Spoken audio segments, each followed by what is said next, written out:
I'm Mark Olson with the Los Angeles Times. I'm here with Jeremy Levering, the writer and director of the film In Fear, which is premiered here in the midnight section at the Sundance Film Festival.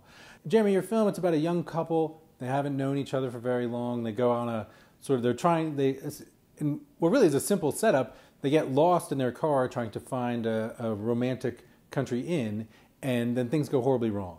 And now you've shot the film with some somewhat unusual process in that your two lead actors did not know what was going to happen next. And I'm wondering, where did the idea for shooting a film in that way come from? And then how difficult was it to sell other people on the idea of making a film in that way? Yeah, no, I agree. It's an incredibly simple story. It's like, there's no, doubt about that. And I think, what I wanted to do is to make a simple story that translated into a suspense movie, so that, importantly for me, to get the suspense was to get the characters into the same frame of mind, the actors into the same frame of mind, because I didn't have this massive epic story with massive plot. I just wanted to do, a classic psychological horror rather than a horror or rather than a thriller. So basically, I was just curious about doing a genre film where there were genre beats, but using a technique which is more usually applied to drama. I mean, it's like, it's a tried and tested technique for, sort of middle-class white family go away and they discover the dad's been having an affair with the daughter's best friend, and they discuss it for an hour and a half. And that's kind of, it's a good technique. We, in England, we've got a good history of improvisation, and it's applied to drama. But I just thought, would it be fun to apply that technique, which feels very free for me, and makes the actors feel very free, and therefore makes the characters seem as believable as they could possibly be, and apply it to a genre where I still had to deliver those beats.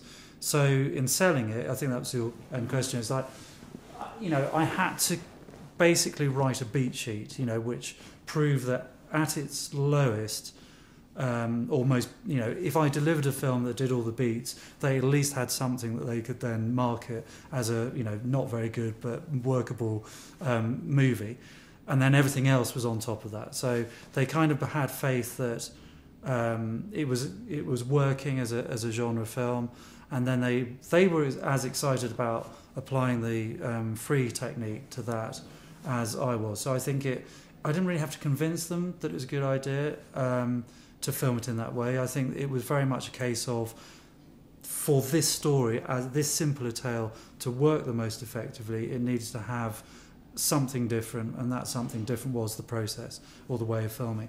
So they were quite easy to convince. There were, often there were questions like, can we see a bit more of a script? And I was just like, no, we need to preserve the integrity of the idea. I had a safety script for myself, which was never seen by anybody. I think they kind of knew it existed, probably, maybe, I don't know. But every time they asked, I was in denial about it. So, but I needed that for myself to have the structure was there, the direction was there, the events of the film, which gave it the genre beats, were there because they had to be set up. But I needed to have the guide dialogue, and I needed to have in my mind the emotional arcs of the characters. In casting the film, was it difficult to go to actors and say, I would like for you to be in my movie, and I cannot tell you what will happen in my movie? I think they're really excited by it. I think genuinely it's like, every actor we went to, I think there's only a couple who were just like, why? But I think most of them, if they were just like, that is the best thing ever, because, I'd say to them very clearly, I want to make a suspense movie. It's not a gory movie, so, and I gave them some references, and I just said, you will be part of the creative process. You will help me create the characters. I've got archetypes, and these are they. I gave them, what those archetypes were. And then I said, but that's it. I have a story, and I know what I want, but I'm not going to tell you what it is. And I think that's possibly what made the difference, that made it fun, was that they knew that I wasn't just going, hey, let's just see what happens. I was very much going, I know, so I can always pull you back if necessary. So they created the characters, but I had the story mapped out. It was just that it was able to change. So I think that they were incredibly excited. That's like, the most sort of fun experience you can have. You know, they had to trust me and I had to trust them, and we developed that quite quickly. We just all got on, and part of the casting was definitely looking for human beings who reflected the type of characters I wanted to develop. So therefore, it was no surprise we got on very quickly, all of us. And then, you know, first week the trust was good, and then they started to go, actually, maybe we can't trust Jeremy because he keeps giving us different things and he's now freaking us out.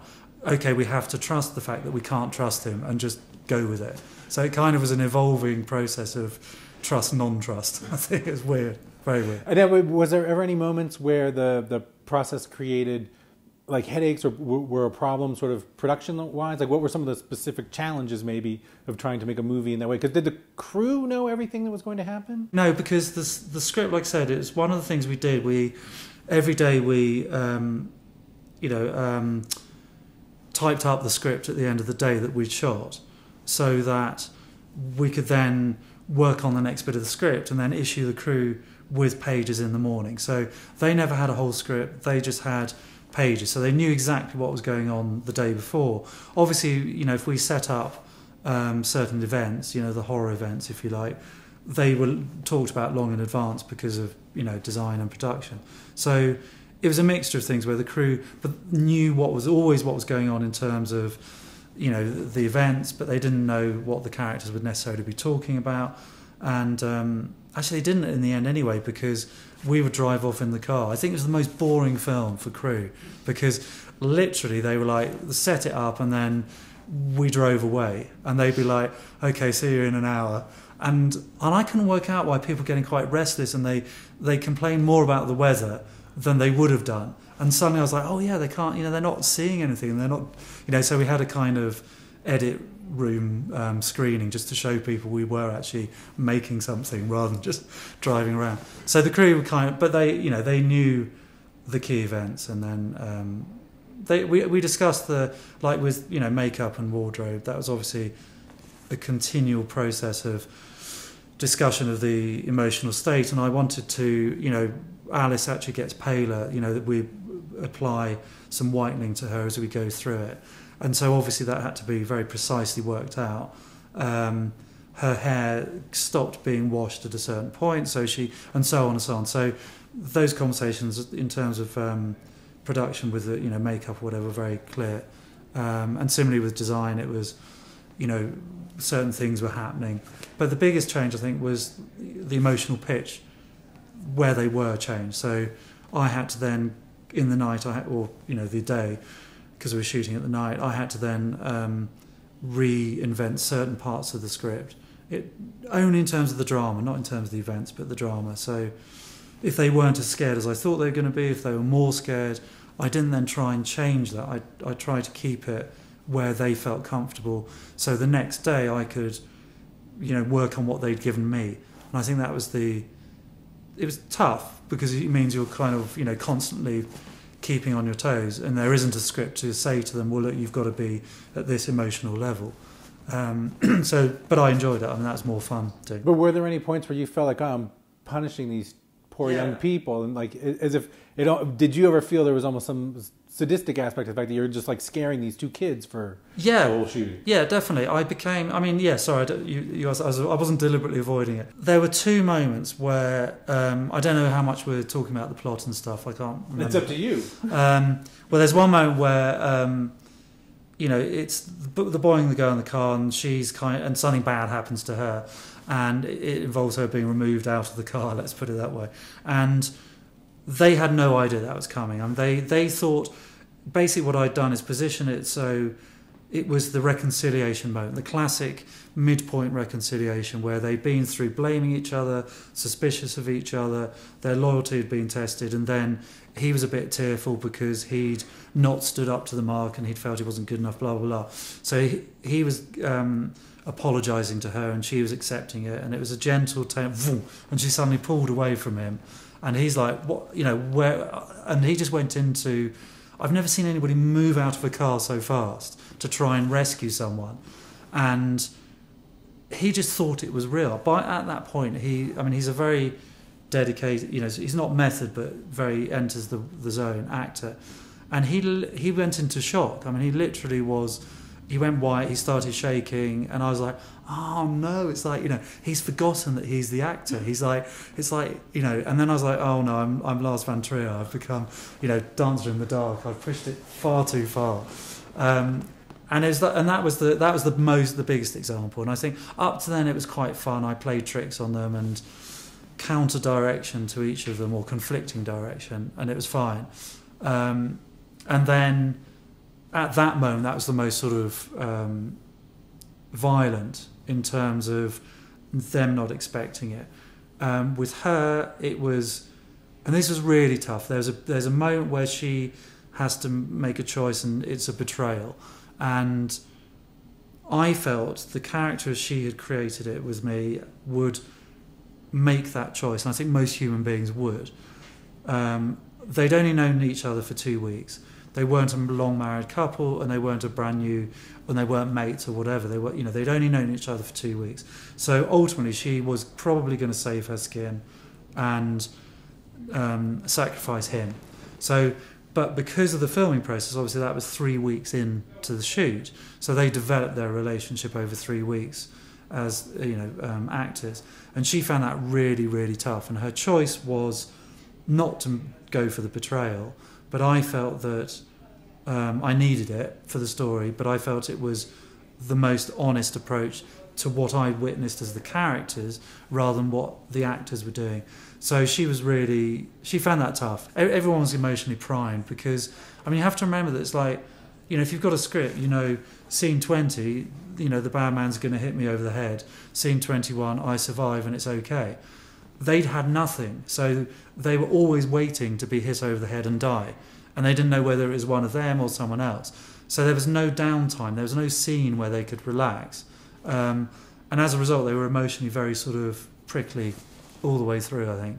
And now, given the nature of the story, it is difficult to talk about in a way that does not, as we say, spoil the film. And have you found it difficult while you've been here at Sundance, promoting the film, talking about the movie? Like, how have you figured out how and where to draw the line of what counts as a spoiler and things that you do or don't want to talk about? It's really hard. I haven't quite worked it out either. It's really hard because what I really want to talk about is the fact that it's a film about, violence as an inevitability. And, the only line that is kind of key is violence is the mother and the daughter, and it's spoken by the character we can't talk about. And so that's been very frustrating, actually, I have to say, because I get it, we need to keep it back, but actually the whole purpose of the film was from, to put this, to control the environment that they were in, and it's another person controlling it, it's an outside force.